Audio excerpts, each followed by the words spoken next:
Assalamualaikum warahmatullahi wabarakatuh. Perkenalkan, nama saya Sudewa Rizky Derajat dari kelompok 4 sebagai moderator. Di sini kami akan menjelaskan tentang telaah kurikulum 2013 mengenai pendidikan keterampilan di kelas 4 SD. Kelompok 4 beranggotakan 8 orang. Yang pertama Dede Hidayat, yang kedua saya sendiri Sudewa Rizky Derajat, yang ketiga Resti Febrianti, yang keempat Irpa Indraswari, yang kelima Raisman, yang keenam Pidi Listiana Putri, yang ketujuh Putri Dewi Carla, yang kedelapan Pina Oktaviana. Untuk menghemat waktu, alangkah baiknya langsung kepada penjelasannya. Assalamualaikum warahmatullahi wabarakatuh. Nama saya Dede Hidayat, NPM 195060154. Baik, saya akan memaparkan materi saya. Kurikulum 2013. Kurikulum 2013 merupakan pembelajaran yang berpusat pada siswa yang dimana mengharuskan siswanya untuk berpartisipasi aktif dalam mengikuti kegiatan pembelajaran. Kurikulum 2013 bertujuan untuk mempersiapkan manusia agar memiliki kemampuan sebagai pribadi dan warga negara yang beriman, produktif, kreatif, inovatif, dan efektif, serta mampu berkontribusi pada kehidupan bermasyarakat, berbangsa, bernegara, dan peradaban dunia.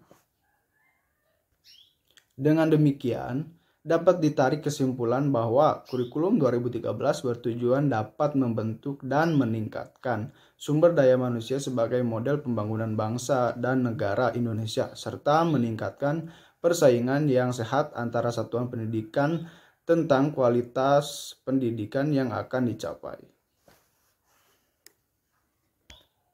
Dalam pelaksanaan kurikulum 2013, pembelajaran untuk tingkat SD atau MI sederajat melaksanakan pembelajaran tematik terpadu. Pembelajaran tematik dimaknai sebagai pembelajaran yang dirancang berdasarkan tema-tema tertentu. Dalam pembahasannya, tema itu ditinjau dari berbagai mata pelajaran. Sebagai contohnya, tema air dapat ditinjau dari mata pelajaran fisika, biologi, kimia, dan matematika.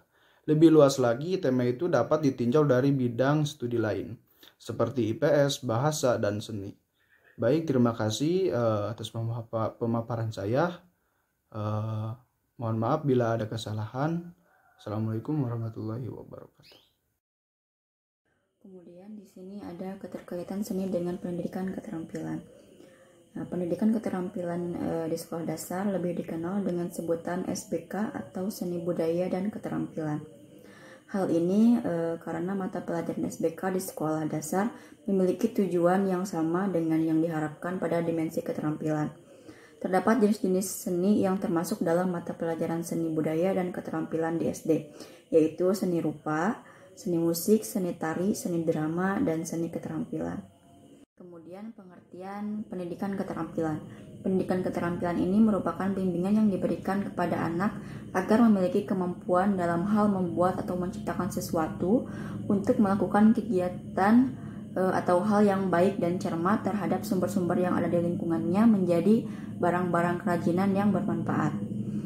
Kemudian pada bidang keterampilan, siswa diharapkan bisa mencakup segala aspek kecakapan hidup yang meliputi keterampilan personal, keterampilan sosial, keterampilan vokasional, dan keterampilan akademik. Mata pelajaran keterampilan di SD ditekankan pada keterampilan vokasional, yaitu kerajinan tangan menurut Naisah 2013. Pada pembelajaran keterampilan kerajinan tangan ini, guru mengajarkan keterampilan kepada siswa supaya memperoleh inspirasi dari pengalaman yang menantang dan termotivasi untuk bebas berkarya, kreatif, dan mandiri. Assalamualaikum warahmatullahi wabarakatuh. Saya Pidi Listiana Putri dengan NPM 205060154. Dalam mata pelajaran Seni Budaya dan Prakarya atau yang disingkat dengan SBDP, pada buku tematik siswa kurikulum 2013 edisi tahun 2017, pendidikan keterampilan yang diajarkan di kelas 4 SD yaitu dengan membuat sebuah karya kolase, karya montase, dan karya mozaik. Kolase merupakan seni menempel pada gambar atau pola menggunakan bahan-bahan yang berbeda, seperti kertas, kain, maupun biji-bijian, yang direkatkan pada latar belakang.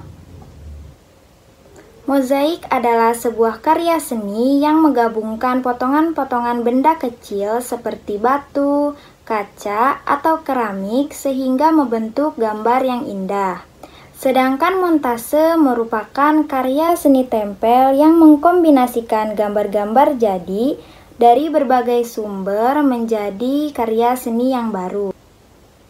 Gambar berikut merupakan contoh dari karya kolase yang menggunakan bahan dari biji-bijian. Gambar berikut merupakan contoh karya dari mozaik yang menggunakan bahan dari kertas. Dan gambar terakhir yaitu merupakan contoh dari karya montase.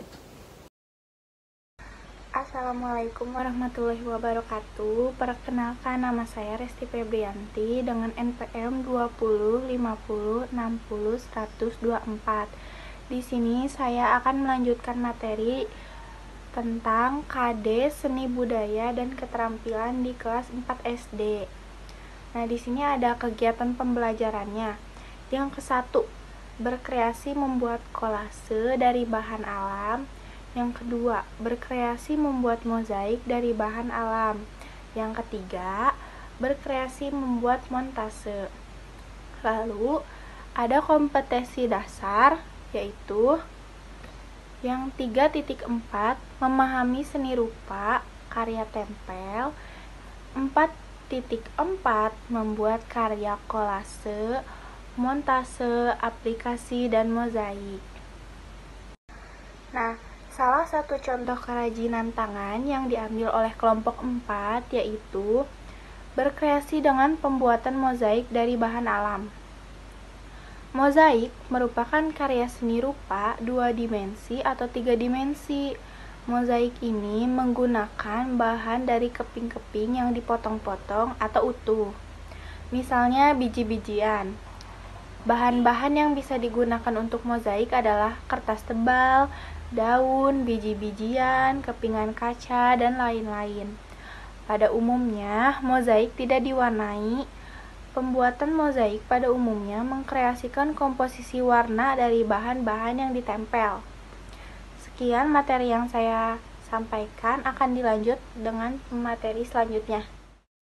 Assalamualaikum warahmatullahi wabarakatuh. Perkenalkan, nama saya Irfa Indraswari dengan NPM 2050600138. Pada kesempatan hari ini, saya akan melanjutkan pemaparan materi yang telah dijelaskan oleh rekan saya.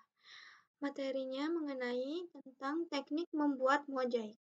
Yang pertama yaitu teknik menempel. Teknik menempel dilakukan dengan menempel potongan kertas atau material lain menggunakan lem. Yang kedua yaitu teknik menggenggam, yang berfungsi untuk menggenggam potongan kertas baik untuk ditempelkan pada pola gambar. Yang ketiga, teknik mengelem, yang dilakukan dengan memberikan lem pada pola gambar dan potongan kertas. Teknik mengelem ini tidak dilakukan sekaligus, tetapi sebagian bidang motif terlebih dahulu, supaya tidak cepat kering.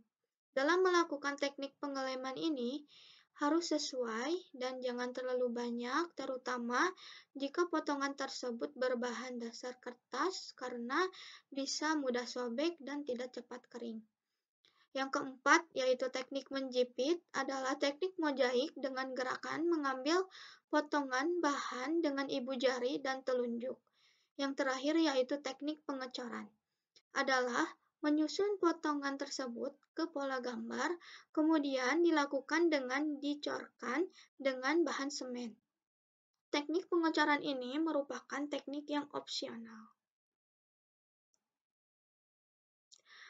Materi selanjutnya yaitu cara membuat mozaik. Yang pertama, mempersiapkan pola gambar. Hal ini dilakukan yang pertama kalinya adalah dengan merancang ide untuk menentukan tema dari gambar yang akan dibuat mozaiknya. Setelah menemukan tema yang cocok, kemudian gambar di bidang datar yang sudah disiapkan sesuai dengan tema yang telah diperoleh. Yang kedua yaitu menyiapkan alat dan bahan. Alat tersebut berupa gunting untuk memotong serta bahan adalah potongan material yang sudah dipilih. Bahan dan alat yang dipakai disesuaikan dengan seleranya masing-masing. Yang ketiga yaitu memotong kertas menjadi beberapa bagian, kemudian mengambil potongan kertas tersebut dengan teknik menjepit. Yang keempat, mengoleskan lem kepada pola dasar gambarnya sedikit demi sedikit. Lalu melakukan teknik menempelkan potongan di atas pola gambar yang telah dibuat. Cara penempelannya, potongan juga bisa dibantu dengan menggunakan jarum, kemudian ditekan secara perlahan agar potongan tadi dapat menempel secara sempurna. Posisi potongan dengan potongan lainnya harus rapat dan sesuai. Tahapan yang terakhir adalah melakukan finishing, yaitu dengan cara merapihkan kembali mozaik tersebut dengan melihat apakah masih ada pola yang masih belum tertutup oleh potongan kertas secara sempurna, dan apakah ada kertas yang melebihi pola, ataupun ada penempatan warna yang dirasa kurang pas. Baik, pemaparan dari saya cukup sekian. Terima kasih, dan untuk pemaparan materi selanjutnya akan dilanjutkan oleh rekan saya. Assalamualaikum warahmatullahi wabarakatuh. Perkenalkan, nama saya Putri Dwi Karla, MPM 2050166. Di sini saya akan menjelaskan tentang kreasi mozaik. Bahannya: 1. Biji-bijian misalnya kacang hijau, kacang kedelai, kacang hitam, dan kacang lainnya yang berukuran hampir sama. 2. Kertas A4. 3. Lem. Alatnya: pinset, pensil, dan kuas.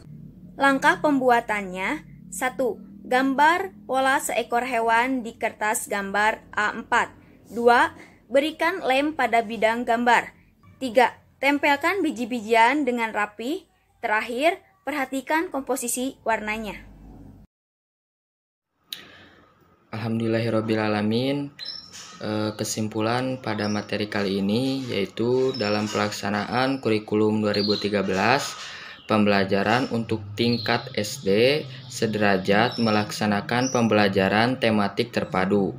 Pembelajaran tematik dimaknai sebagai pembelajaran yang dirancang berdasarkan tema-tema tertentu. Seni budaya dan keterampilan merupakan salah satu pelajaran yang ada di sekolah. Mata pelajaran SBK pada dasarnya merupakan pendidikan seni yang berbasis budaya. Pengajaran menekankan pada aspek afektif melalui praktik berkarya dan berapresiasi seni. Terdapat seni-seni yang termasuk dalam mata pelajaran seni budaya dan keterampilan di SD, yaitu seni rupa, seni musik, seni tari, seni drama, dan seni keterampilan. Adapun pendidikan keterampilan yang diajarkan di kelas 4 SD yaitu dengan membuat sebuah karya kolase, karya mozaik, dan karya montase. Dengan mempelajari pendidikan keterampilan di sekolah dasar, peserta didik mendapat beberapa manfaat, antara lain seperti menyiapkan anak menjadi pribadi yang mandiri, membentuk anak menjadi pribadi yang peduli lingkungan sekitar, membentuk anak menjadi pribadi yang daya cipta, serta dapat membentuk pribadi yang paham dirinya sendiri. Terima kasih kepada pemateri yang telah menjelaskan materinya. Mungkin sekian dari kelompok saya, kelompok 4, yang telah menjelaskan telaah kurikulum 2013 mengenai pendidikan keterampilan di kelas 4 SD. Mohon maaf bila ada kesalah kata. Assalamualaikum warahmatullahi wabarakatuh.